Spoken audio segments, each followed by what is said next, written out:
देखिए, हमारी ये कंडीशनिंग है।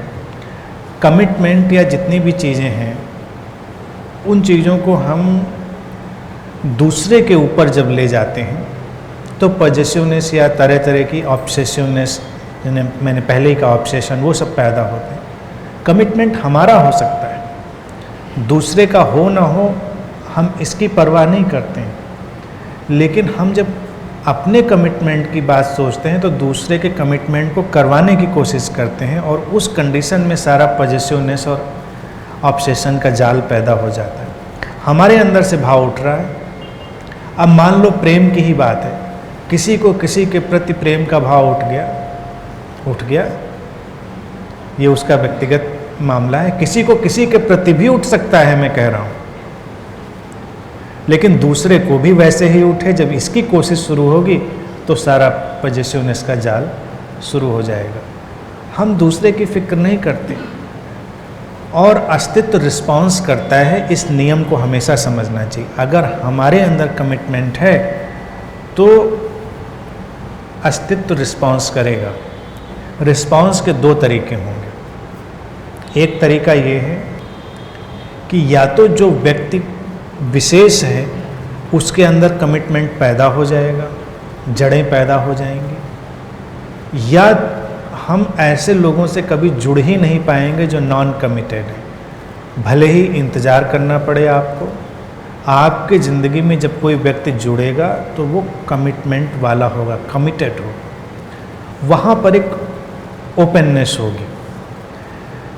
दूसरा नॉन कमिटेड है, हम कमिटेड हैं तो हम फोर्स करेंगे उसको, उसमें पॉजेसिवनेस आएगी।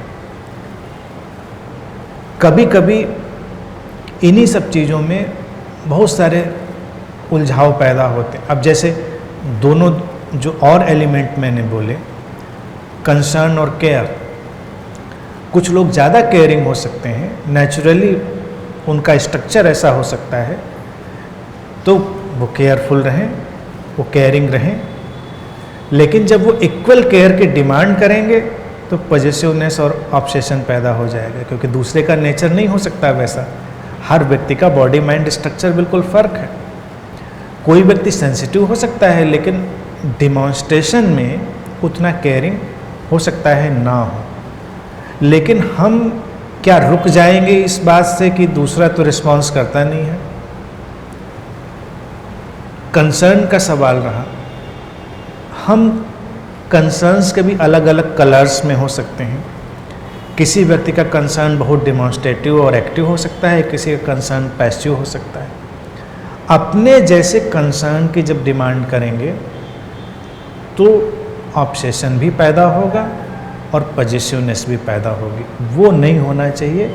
हम अपने इमोशंस की या अपने डीपर जो भाव हैं उनकी फ़िक्र कर सकते हैं, और फिर डीपर एग्जिस्टेंशियल अगर लॉ में बात करें या कॉस्मिक लॉ के उसके संदर्भ में बात करें तो उनका रिफ्लेक्शन आएगा। अगर हमने अपने कमिटमेंट को जान लिया है तो उसका रिस्पॉन्स लौट कर हम तक आ जाएगा, क्योंकि हम सब इंटरकनेक्टेड, सब जुड़े हुए हैं, अंतर संबंधित हैं। तो हमको अपनी जैसी डिमांड दूसरे से नहीं करनी चाहिए। सबसे बड़ी समस्या संबंधों की यही है, और ये अगर ख़त्म हो जाए तो कोई पॉजेसिवनेस किसी को नहीं रह जाएगी। लोग थोड़ा रिलैक्स होंगे।